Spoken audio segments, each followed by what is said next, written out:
Here with another episode of Scales and Tales, and this is Pentatonic Pockets. And I recently put together the Soloing Secrets episode for Billy Gibbons, and in that episode I talk about pentatonic pockets and the pentatonic highway, and that was a couple days ago. But since that time I've had a bunch of requests and comments and messages surrounding those pentatonic pockets. So I thought I could create this lesson to dive a little bit deeper, expand some of these ideas, move it into a different key. We're going to adapt and kind of incorporate the blues scale, add in the flat 5. And really flesh this idea out. As far as the billiard theme that I attached to this lesson that also appeared in the Billy Gibbons Soloing Secrets episode, that's just me being random. But honestly, when I came up with the term pentatonic pockets, that's what I thought of, were the billiard table, pockets. I guess you could think of the pockets on your pants too. But I do like, adding names or giving nicknames to certain things in music. It helps me remember. I can kind of associate it with something and, maybe recall the information or whatever. So the billiard thing's just me being random, but it does kind of help. I mean, the numbers on the balls are different colors. You can kind of associate those with different notes. So anything you can do like that to help you associate or remember something is really important. And no, I haven't been watching old Tom Cruise movies, by the way. Now, before we dive in and discover these pentatonic pockets, I need to make sure you actually know what the minor pentatonic scale is. So we're going to be in the key of E minor, and the Billy Gibbons Soloing Secrets was in the key of G. This lesson's moving everything to the key of E, which is beneficial to see this in another key, another location on the fretboard. So E minor pentatonic, I'm going to play it right here. It's a 5-note scale. Pent means 5, pentatonic means 5-note scale. So there we've got E, G, A, B, and D. Right? So here's a chart or an image with that formula for that scale. The pentatonic scale kind of gets a bad rap, and a lot of people just kind of, throw trash at it or whatever, like it's too simple, it's an easy scale, it's just too plain, I guess. But the important thing to remember is there are 5 notes in the minor pentatonic scale, okay? Traditional scales and modes have 7 notes. And the 5 notes in the minor pentatonic scale also appear in 3 very common and popular, modes from the major scale. It's Dorian, Phrygian, and Aeolian. So here's a chart basically showing you the notes from E minor pentatonic. And then below that, you'll see the notes from, Dorian, Phrygian, and Aeolian. And you can literally see those notes hiding in those scales from the pentatonic scale in black and white right here.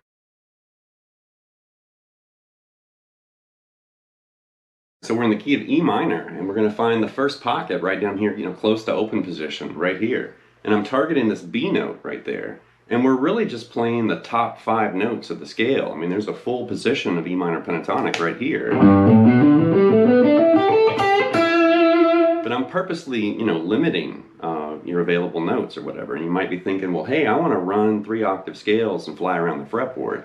Well, that's fine and dandy, but until you understand how to use like a little pocket of 5 notes, you should definitely investigate this before running around the fretboard playing, giant scale forms. Just limit yourself to just a little pocket and see what happens. Make some music happen. So right there, we're going to start on B. So there's B, D, E, G, and A, and there's our 5 notes for E minor pentatonic.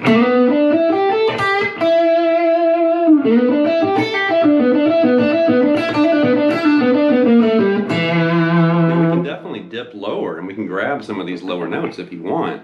But in the back of your mind, just think of that little targeted, pocket right here.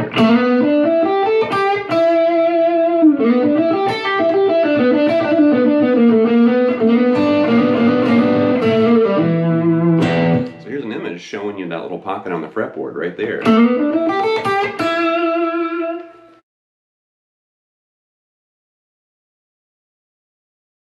The next position of E minor pentatonic is going to reveal the next pentatonic pocket, and that's going to start on the note D right here. So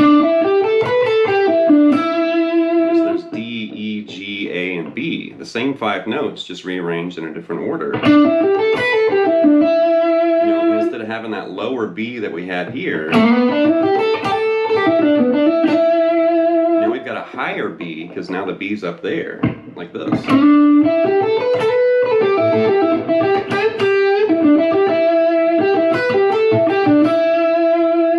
Here's an image showing you that pentatonic pocket right there.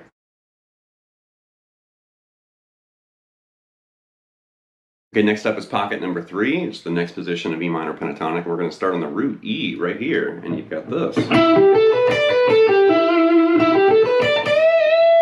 And there's your E, G, A, B, and D now.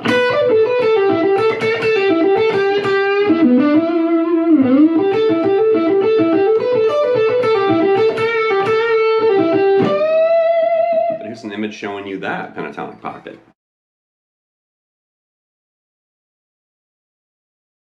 The next position, pentatonic pocket number 4, starts on G right here. And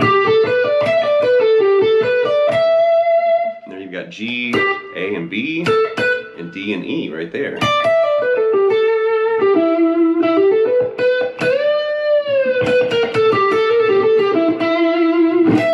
But then here's an image showing you that pentatonic pocket.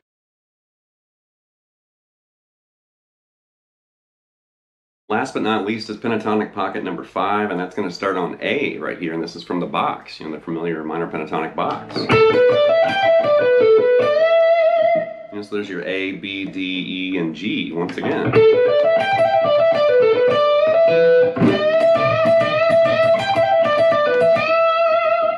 And here's an image showing you that pentatonic pocket.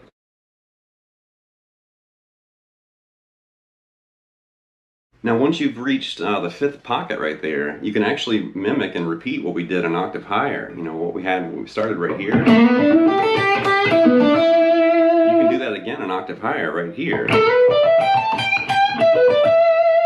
same notes, just an octave higher.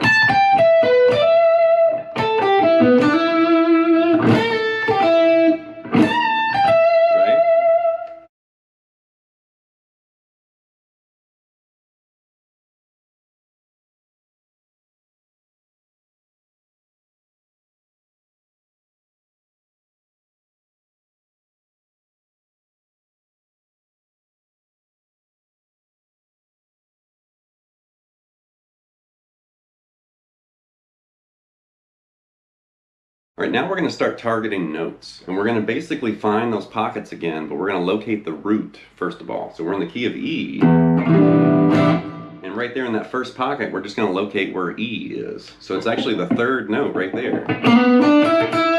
There's your strong root note.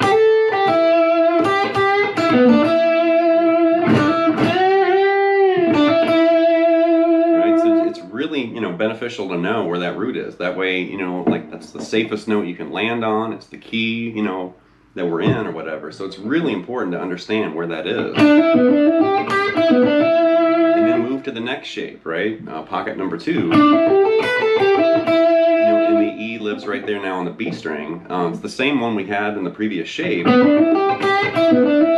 it's going to feel different right there because the fingering, you know, that your fret hand's basically manipulating, and it's going to feel a little bit different right there. And that basically means it's going to change the way you play, right? It's going to force you to like change the manipulation and the licks that you create, because whatever licks you discover right here are going to be played and performed and sound very different right there. You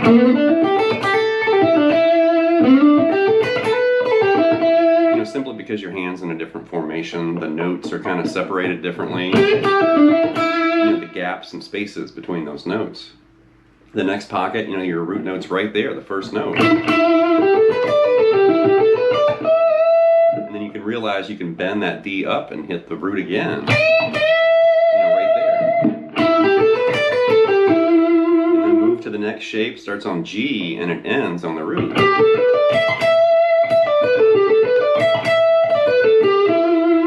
And here's that box shape.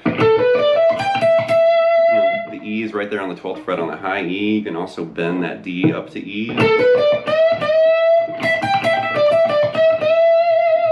And then we're basically an octave higher than where we started right there, and that means your E is waiting right there.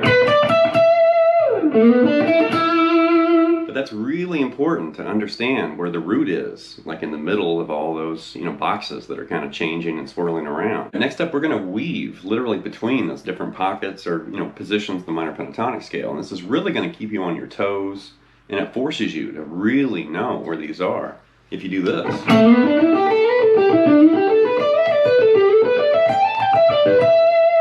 You know, and I'm literally just going up one, and then shifting to the next pocket and coming down, and then going up again, and then going up again. Right? And like I said, that really forces you to know those pockets inside and out, because you're weaving from one into the next one. And then, you know, like I said, it just kind of sharpens your knowledge and awareness of where those are.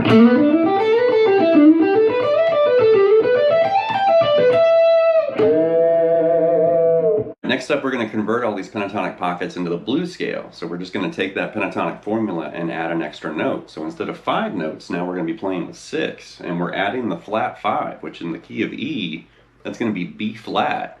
So right there's our first, you know, pentatonic pocket right here. You know, and there's the B, D, E, G, and A.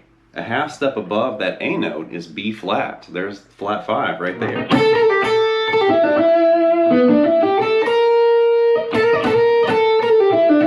Now, this is a passing tone, so you don't really want to land on that note and sustain it like that. You know, unless you want that kind of out-of-tune sound. You know, a lot of blues and blues rock guitarists, they just use that as a passing tone. They slide, they bend, or slur, you know, in and out of that note.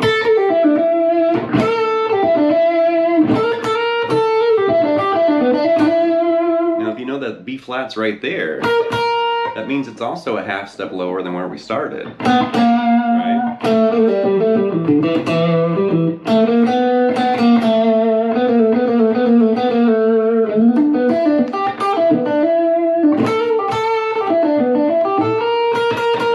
So that B flat's right there. That means the next position or pocket is going to have it right here. Right? 'Cause there's your B, A, G, E, and D. But then that means there's B flat right there.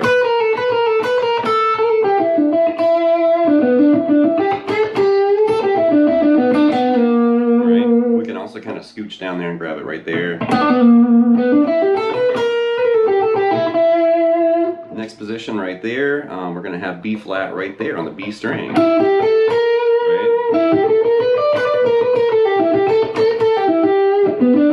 We can do some really cool stuff with that. And there I was literally kind of hybrid picking, you know, kind of grabbing B flat and B.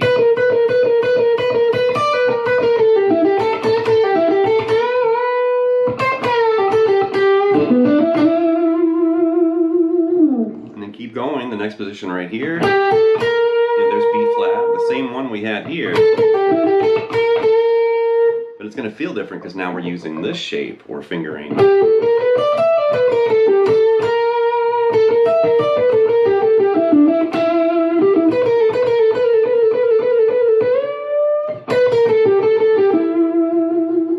Next shape's the box right there.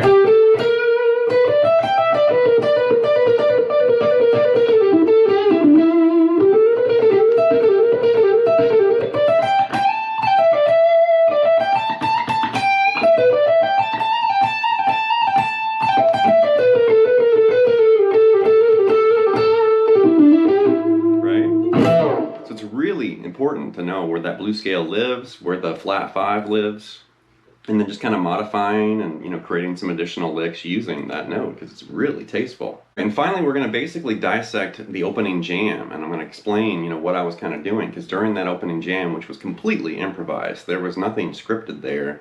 I just completely just went for it. But there might have been some mistakes in there, but I just left them in. But the important thing there is, you know, this is kind of explaining like why we're using these pockets, you know, and why we're limiting ourselves and just kind of reaching, you know, for this upper kind of form or pattern of notes. And that's, you know, basically because the chords we were playing over in that intro jam was E minor 7, E minor 6, E minor flat 6, and then just E minor right there. Alright, so there's 4 chords, technically. You know, E minor 7, E minor 6, E minor flat 6, and E minor. And you can hear that descending, you know, kind of chromatic thing happening in those chords. Right? Now, 4 chords are found right there, and 2 of those 4 chords, you know, those are basically notes from the pentatonic scale, that D note and that B in there. Right there. But then the middle 2, right? C sharp and C, those are outside the minor pentatonic scale. Right? Now the minor pentatonic doesn't have a 2nd and it doesn't have a 6th. Those are the 2 notes that are missing. So that means you can use the minor pentatonic scale over that entire progression and it will never clash, because it doesn't have those 2 notes that are in that chord, you know, the E minor 6 and E minor flat 6. It just avoids those notes, so that way you can safely, you know, navigate through that progression using minor pentatonics, and it's going to sound great. All those notes are going to match perfectly, right? So right there, we can basically jam, and I'm using the TC Electronic Ditto looper here to loop that, but there's the progression, once again.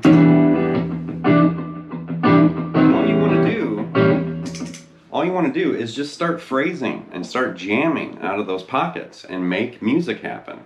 Now don't play it like this. Don't just play it like a scale and play it all stiff. You know, you're not going to play music that sounds like that. Hopefully you're not going to play music that sounds like that. You know, real stiff and rigid, and it just, there's no life. It doesn't sound like music. It sounds like you're practicing something. You know, that's boring. No, that's not what you want to do. You know, put a little, you know, energy, a little life into it. Slide into some notes and bend, and you can definitely weave outside of that little pocket. Right? If you suddenly pull, you know, you hear a note kind of pulling you lower or higher or something, you can reach for it and go there. But the important thing, once again, is just keep that in the back of your mind. That's kind of like a template, or, you know, this arrangement of really strong notes that are going to sound great over this. Something like this.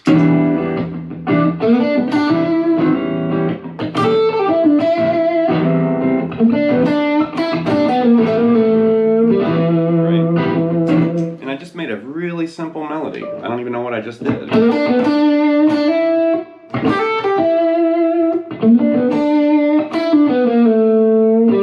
something like that. And I'm just making, you know, some music happen. I'm kind of, you know, playing rhythmically against that that jam and just seeing what happens.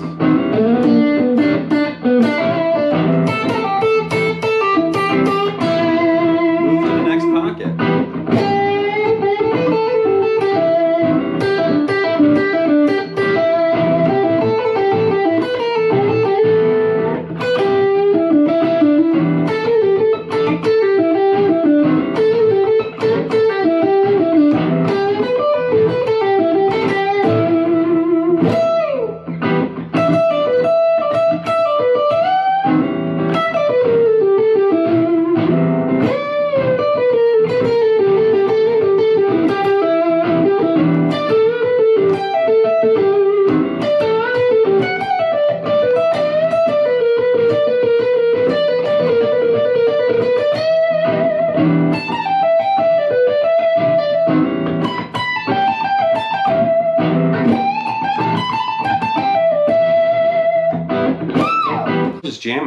through the pockets, just kind of showing you like how you can kind of approach practicing this and trying to find some musical ways to make this come to life.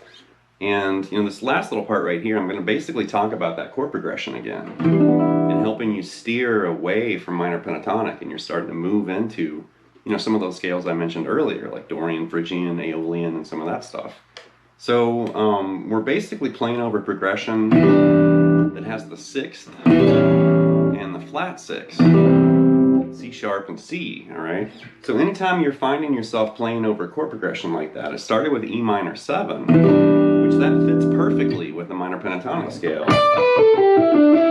All the notes of E minor 7 are in that scale, and we even have a bonus, the fourth. We've got a flat 7, the fifth, that fourth, and the minor third, and of course the root.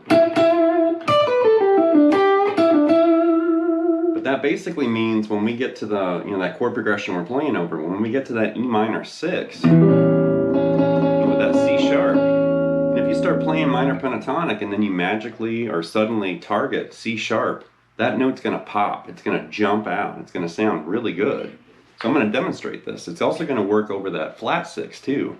When it moves to the third chord, E minor flat 6, then you want to start targeting C, right?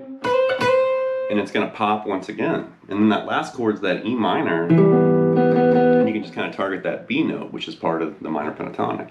So let me show you what I mean. We're going to do it like this.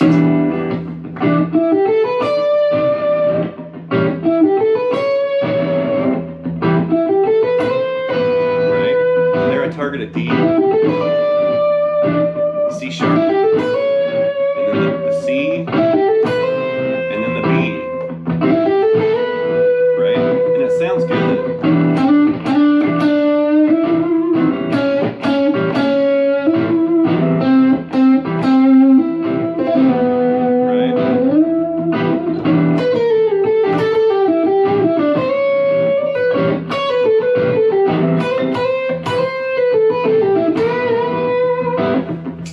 So something like that, and I'm just kind of slipping those notes into my phrases, and like I said, I don't know if you could tell or you could hear it, but they seem to jump, over those appropriate chords.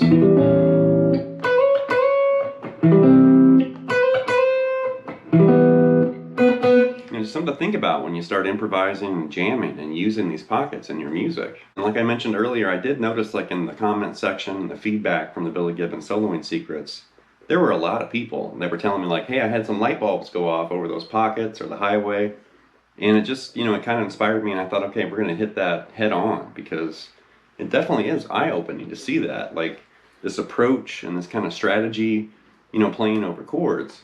And since those chords we were playing over lived right here, kind of in the middle of the fretboard, when you start grabbing licks and leads and solos and stuff, you probably want to stay away from where the notes of that chord are, because they're going to kind of overlap and blur together.